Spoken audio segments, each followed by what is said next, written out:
Students, psychology की class को शुरू करते हैं। क्वेश्चन है आपका, जब किसी ऐच्छिक लक्ष्य की प्राप्ति के लिए मिलजुल कर प्रयत्न किया जाता है तो वह इन चारों में से क्या कहलाता है। कि जो कार्य अपनी इच्छा से आप कर रहे हो उसकी प्राप्ति के लिए, लक्ष्य की प्राप्ति के लिए मिलजुल कर प्रयत्न किया जाएगा। इन चारों में से इस प्रकार का प्रयत्न क्या कहलाएगा स्टूडेंट्स? क्या सामाजिक स्वकार्य कहलाएगा, सहकारिता कहलाएगा, प्रतिस्पर्धा कहलाएगा या कोई नहीं कहलाएगा? देखो, ऐच्छिक लक्ष्य की प्राप्ति के लिए आपको मिलजुल कर प्रयत्न करना है, तो मिलजुल कर किया गया प्रयत्न आपका सहकारिता कहलाएगा। स्टूडेंट्स, क्या कहलाएगा? सहकारिता। Option B is right answer. समूह का स्वरूप कैसा होना चाहिए? क्या गतिकीय होना चाहिए, स्थायित्व होना चाहिए, दोनों होंगे या कोई भी नहीं होगा?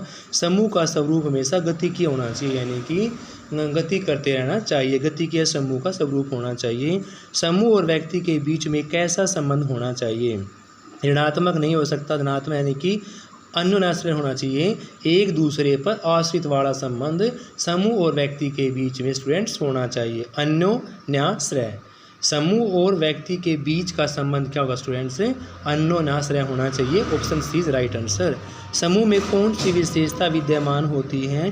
क्या अंतःक्रिया वाली होगी, अंतर व्यक्तिगत प्रत्यक्षीकरण होगा, समान लक्ष्य होगा, डी इज राइट होगा। स्टूडेंट्स, अंतःक्रिया भी होती है, अंतर व्यक्तिगत प्रत्यक्षीकरण भी होता है, उन सभी का समान लक्ष्य भी होगा, इसलिए समूहों के लिए आपका डी इज राइट आंसर होगा। नेक्स्ट क्वेश्चन आपका, सामाजिक फैसिलिटेशन का शब्द सबसे पहले इन चारों में से किसके द्वारा प्रयोग किया गया था? तो सामाजिक फैसिलिटेशन शब्द जो है आपका वो ट्रिपलेट के द्वारा प्रयोग किया गया था स्टूडेंट्स। किसके द्वारा? ट्रिपलेट के द्वारा। सामाजिक स्वकार्य के प्रतिपादक इन चारों में से कौन माने गए हैं? सामाजिक स्वकार्य के प्रतिपादक माने गए स्टूडेंट्स आपके आलपोर्ट साहब। क्या माने गए हैं? आलपोर्ट साहब माने गए हैं। नेक्स्ट क्वेश्चन इज, किस प्रकार के कार्यों को निष्पादन अन्य व्यक्तियों की उपस्थिति में सबसे तेज होता है? यानी कि क्या अपूर्ण स्थिति की क्रिया में होगा, सरल क्रिया में होगा, जटिल क्रिया में होगा या कोई भी नहीं होगा? तो इन चारों में से जो ऑप्शन दिए हुए हैं, कार्यों का निष्पादन अन्य व्यक्तियों की उपस्थिति में तेज तभी होगा जब क्रिया हमारी कैसी होगी? सरल होगी। तो सरल क्रिया के द्वारा ही हम कार्यों का निष्पादन अन्य व्यक्तियों की उपस्थिति में तेज गति से कर सकते हैं। प्रबंध की आत्मा क्या होती है? प्रबंधन करने की जो आत्मा है, प्रबंधन करने का जो गुण होता है वो किस में पाया जाएगा?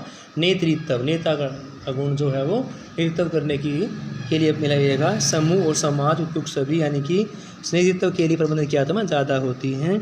नेता अपने अनुयायियों को कार्य करने के लिए क्या देता है? नेता अपने अनुयायियों को कार्य करने के लिए क्या आदेश देगा, शक्तियों का प्रयोग करेगा, या बहस से उन पर कार्य करवाएगा, या उनको उत्साहित करेगा, प्रोत्साहित करेगा कार्य करवाने के लिए? तो स्टूडेंट्स, नेता अपने अनुयायियों को अपना कार्य निकलवाने के लिए क्या करेगा? उत्साहित करेगा, ना कि आदेश देगा, ना उन शक्तियों का प्रयोग करेगा और ना ही उनसे बहस से कार्य निकलवाएगा। तो सिर्फ क्या करेगा? उत्साहित करेगा। D is right answer. नेता में इन चारों में से कौन कौन से गुण होने चाहिए? नेता अधिकार केंद्रित होता है, तानाशाह होता है, प्रजातांत्रिक भावना होती है, या कोई नहीं होता है? स्टूडेंट्स, नेता अधिकार केंद्रित, तानाशाह नहीं होना चाहिए, प्रजातांत्रिक भावना होनी चाहिए। एक नेता के अंदर प्रजातांत्रिक भावना होगी तभी वह सफल नेतृत्व कर सकता है, इसलिए सी इज राइट आंसर। नेक्स्ट है, एक नेता अनुयायियों को वित्तीय और अवित्तीय प्रेरणा देकर काम करने के लिए निर्देश देता है। तो इस प्रकार का निर्देश इन चारों में से आपका क्या क्या लाएगा? जब कोई नेता अपने अनुयायियों को वित्तीय और अवित्तीय प्रेरणा देकर अपना काम करने का निर्देश देता है, तो इस प्रकार की प्रेरणा आपकी धनात्मक प्रेरणा कहलाएगी स्टूडेंट्स। जब नेतृत्व का स्थापना व्यक्तिगत संबंधों के आधार पर होती है, तो इस प्रकार की जो स्थापना है नेतृत्व की, वो कौन सी स्थापना कहलाएगी? क्या निरंकुश नेता होगा, व्यक्तिगत होगा, अव्यक्तिगत होगा या धनात्मक होगा? जब भी नेतृत्व स्थापना व्यक्तिगत संबंधों के आधार पर होगी तो इस प्रकार की जो संभावना है वो आपकी व्यक्तिगत नेता संबंध कहलाएगा students. Option number B is right answer. नेता किस प्रकार का कार्य करता है? नेता का भय से काम करेगा, आदेश से करेगा, शक्ति से काम करेगा, नीति से करेगा। तो नेता नीति से अपने सारे काम करता है, तभी उसका नेतृत्व सफल माना जाएगा और लॉन्ग टर्म तक चल पाएगा।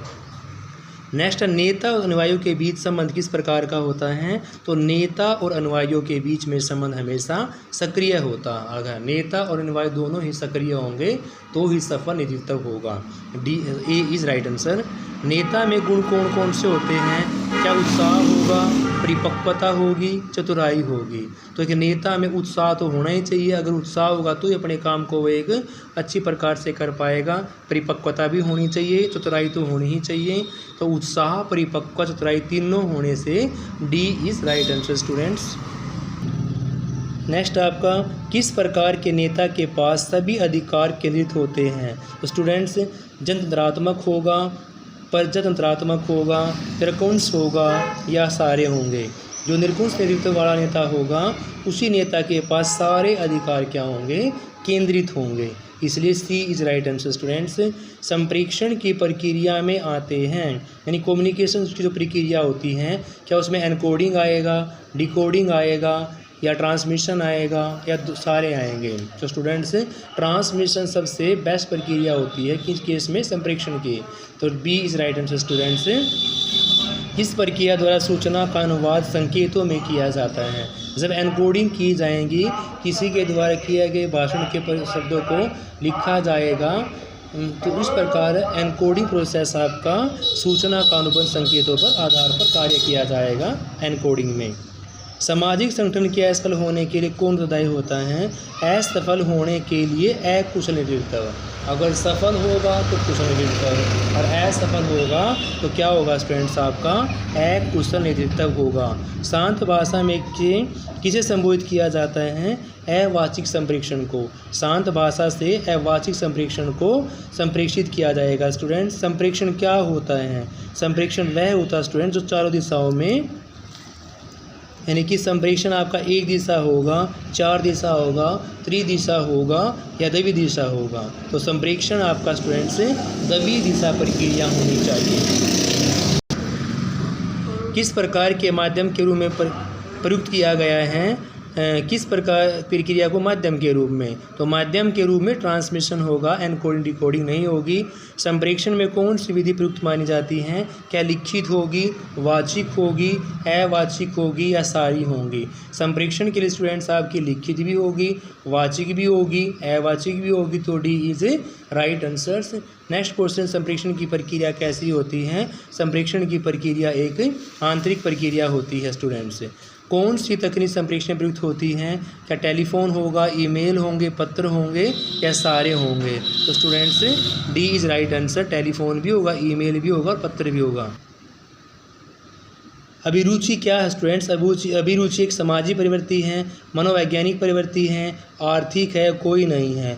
तो अभिरुचि एक आपकी मनोवैज्ञानिक प्रवृत्ति है। स्टूडेंट्स, किस विधि में भाषा प्रयुक्त होती है? तो भाषा प्रयुक्त होती है आपकी वाचक विधि में। वाचिक या वाचक विधि में आपकी भाषा प्रयुक्त होगी। B is right answer. अभिरुचि में क्या ज्ञान का अर्जन होगा कि ज्ञान का सर्जन होगा? तो स्टूडेंट्स, अभिरुचि में ज्ञान के अर्जन की बजाय हम गुणों को अर्जन करेंगे, वहाँ पर गुणों को अर्जित किया जाएगा। तो बी इज राइट आंसर। अभिरुचि सभी व्यक्तियों में कैसी होती हैं? अभिरुचि सभी व्यक्तियों में समान नहीं होती। किसी की रुचि किसी में होती, किसी की किसी में होती है। इसलिए कभी भी व्यक्ति की जो अभिरुचि होती है वो एक जैसी नहीं होती। एक जैसी ना होने के कारण आपका ए इज राइट आंसर। अभिरुचि किस प्रकार की होती है? अभिरुचियों को हम जन्मजात भी होती हैं और अभिरुचियों को हम वातावरण से अर्जित भी कर सकते हैं। इसलिए सी इज राइट आंसर। जन्मजात और अर्जित दोनों प्रकार की होती है स्टूडेंट्स। नेक्स्ट है, वैज्ञानिक अभिरुचि परीक्षण का प्रयोग हम किस में करते हैं? विज्ञान के प्रति योग्यता मापने के लिए हम वैज्ञानिक अभिरुचि का प्रयोग करते हैं स्टूडेंट्स। अभिरुचि मापते समय व्यक्ति की किसका पता चलेगा? तो स्टूडेंट्स, अभिरुचि मापते समय व्यक्ति की उपलब्धि को मापा जा सकता है। अभिरुचि से हम व्यक्ति उपलब्धि को मापा जा सकता है। B is right answer. अभिरुचि किस प्रकार की होती है? एकल होगी, बहुल होगी, दोनों होगी या कोई नहीं? तो अभिरुचि हमारी बहुल यानी कि कई प्रकार की होती हैं। सुपर के अनुसार अभिरुचि में विशेषता कौन कौन सी पाई जाती हैं? क्या विशिष्टता होगी, एकल रचना होगी या सतता होगी? तो तीनों ऑप्शन सही होने से आपका D is right answer. Super के अनुसार अभिरुचि में विशिष्टता भी होती है, एकल भी रचना होती है और सत्ता भी होती है। डिफरेंशियल अभिरुचि परीक्षण का प्रतिपादन इनमें से किसके द्वारा किया गया? तो डिफरेंशियल अभिरुचि परीक्षण का प्रतिपादन आपका बेनेट, सीसोर और वेंसमैन के द्वारा किया गया। स्टूडेंट्स, डिफरेंशियल अभिरुचि परीक्षण में कितने परीक्षण होते हैं? 8 प्रकार के उप परीक्षण आपके डिफरेंशियल अभिरुचि में होते हैं। Students, C is right answer. Thank you students. बाकी क्वेश्चन हम नेक्स्ट वीडियो के अंदर करेंगे। Have a nice day.